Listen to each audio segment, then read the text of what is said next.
দেখ দেখ রিপা পলাশ কি করছে? বই পড়ছে। তুই মানুষ না লাইব্রেরির ভূত? সারাদিন বই পড়িস, একটু বিরক্ত আসে না তোর মধ্যে? হ্যালো মিস্টার এনসাইক্লোপিডিয়া, একটু ব্রেক নাও, না হলে তো মাথায় ওগুলো হয়ে বুম করে ফেটে যাবে। কি দরকার তোমার বলো? ভাবলাম একটা জীবন কর্মচারীর সঙ্গে কথা বলি তাই। আমার সময় নেই। কেন, তুমি কি নাসার বিজ্ঞানী নাকি যে তোমার সময় নেই? আরে ও তো মহাকাশ নিয়ে গবেষণা করছে, চাঁদে তন্দুরি চায়ের দোকান খুলবে বলে। দেখালো 500 থেকে বেশি ফোন কাটবি না, এখন গবেষণা করিনি, তারপর তোকে চাঁদের দেশে তন্দুরি চায়ের দোকান করে দেবো। কি পারবি না চালাতে? যা এখান থেকে। ওহো, বাবুর আবার রাগও আছে। দাঁড়া দাঁড়া, একটা গুরুত্বপূর্ণ কথা আছে। কি কথা বলো? তুমি কি জন্ম থেকেই পড়ার বইয়ের গোলাম, না পড়ার বই তোমাকে পড়ে গোলাম বানিয়েছে? আমি কিন্তু তোমাকে একদিন বইয়ের গোলাম বানিয়েই ছাড়বো। শোনো তো,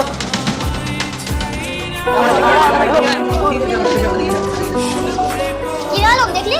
হ্যাঁ দেখলাম, পলাশ আবারও ফার্স্ট হয়েছে। চল। চল, আজ অনেক লেট হয়ে গেল। জানি না, পলাশ আবারও ফার্স্ট হয়ে গেল। কি আলম, রেজাল্টের খবর কি? তুই বলেছিলি না পলাশকে ডিমের সাথে ফাঁসিয়ে তুই এখন ওর কালবি? এই কলেজের সেরা ছাত্র পলাশ মহাশয়, সে তার পজিশন ধরে রেখেছে। মানে পলাশ আবারও ফার্স্ট হয়েছে। ভেবেছিলাম পলাশকে প্রেমে তুলে ফাঁসি, এবার আমি ফার্স্ট পেলাম। সেটাও প্রত্যেকবারই পলাশ ফার্স্ট হয়। শগুনের দোয়াতে গরু মরলে সারা পৃথিবীতে একটা গরু বেঁচে থাকতো না। আমি শকুন না, তবে শকুনের তেল আমি একদিন অবশ্যই চালু। মিস্টার ফার্স্ট বয় কখন হবে মিষ্টি শিলাবৃষ্টি? বেশি দেরি করলে দোকান বন্ধ হয়ে যাবে। রিম্পা, তুমি বাড়ি চলে যাও, আমি এদেরকে মিষ্টি খাইয়ে নিয়ে আসছি। আমার বয়ফ্রেন্ডের ফার্স্ট আর মিষ্টির আনন্দ আমি উপভোগ করতে পারবো না, তাই হয় আমিও সঙ্গে যাব। ঠিক আছে চলো।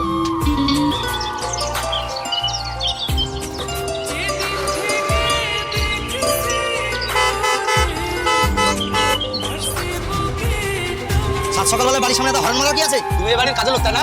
ম্যাডামকে একটু ডেকে দাও তো, অফিসে লেট হয়ে যাচ্ছে। কি হলো, কারো কথা যাচ্ছে না? ডেকে দাও। আজ অনেক লেট হয়ে গেছে, এই সরো তো।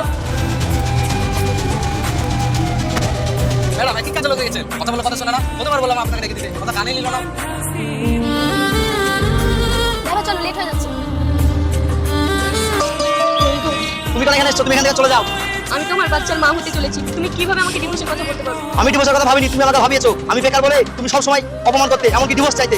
ব্যাগপত্র চলো গুছিয়ে নাও, কালকে আমার আবার অফিস আছে। তোমার অফিস আছে, তুমি যাও। আমি কেন যাবো? আমি তো আর চাকরি করি না, আমি শহরে যাবো না। তুমি চলে যাও, ঠিক সময় মতো তোমার কাছে ডিভোর্স লেটার পৌঁছে যাবে। তুমি আমার সঙ্গে সংসার করবে না? হ্যাঁ সংসার করবো, যদি তুমি ডিভোর্স না চাও। তবে হ্যাঁ, আমার একটা শর্ত আছে। তুমি সংসার জীবন চাও না চাকরি চাও, সেটা তোমার ব্যাপার। মানে? মানে তুমি যে কথায় কথায় আমাকে অপমান করতে, তোমাকে আমি একটা জিনিস শিখাবো, বোঝাবো যে সংসার জীবন কাকে বলে। বুঝেছি, আমি তোমার বাচ্চার মা হতে চলেছি দেখে তুমি তোমার অপমানের প্রতিশোধ নিতে চাইছো। ঠিক আছে।